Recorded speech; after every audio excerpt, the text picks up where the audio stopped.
Hai, I am a lawyer man named Guntur Deseo. Dikutip dari Merdeka.com, Indonesia dikenal sebagai negara hukum dalam artian setiap tindak kejahatan harus dihukum sesuai dengan aturan dan perundang-undangan yang berlaku.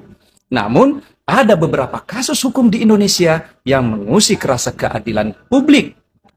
Contoh, seorang nenek yang mencuri 3 buah kakao dihukum 1 bulan. Tahun kemarin, terbaru, kasus pelajar yang membunuh pelaku begal untuk menyelamatkan sang kekasih terancam hukuman seumur hidup.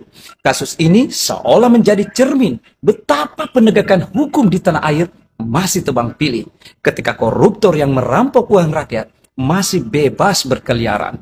Mereka yang lemah secara ekonomi dan status sosialnya tidak begitu menonjol, mudah sangat diseret ke meja hijau, bahkan dibuih. Berikut ini kasus-kasus hukum yang mengusik rasa keadilan publik. Saya contohkan seorang pelajar pembunuh begal yang saya katakan tadi diancam seumur hidup. Beberapa tahun lalu, masyarakat dihebohkan dengan kasus pembunuhan terhadap begal motor. Lantaran pelaku yang merupakan seorang siswa SMA berinisial ZA umur 16 tahun menusuk pelaku begal yang menghadangnya di pinggir kebun tebu hingga begal meninggal dunia di lokasi kejadian. Awalnya ZA kekasihnya berpacaran di lokasi kejadian. Pada saat itu mereka dihadang 4 orang yang memaksa menyerahkan handphone dan sepeda motor.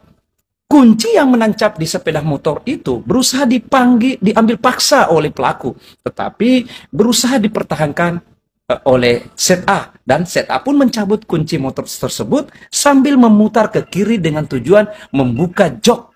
Antara ZA dan pelaku waktu itu terlibat adu mulut hingga muncul ancaman dari pelaku yang akan menggilir atau memperkosa pacarnya.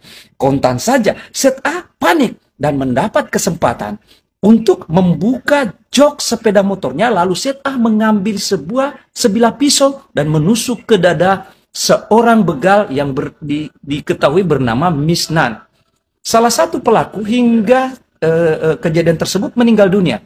Pisau tersebut memang sengaja dibawa dan dilakukan oleh pelaku untuk praktik di sekolahnya. Atas kasus tersebut, ZA ditetapkan sebagai tersangka. ZA pun sudah menjalankan persidangan, dan dalam sidang dakwaan dibacakan jaksa penuntut umum, ZA diancam pasal 340, 338, dan 351 KUHP dan Undang-Undang Darurat pasal 2 ayat 1 dengan ancaman hukum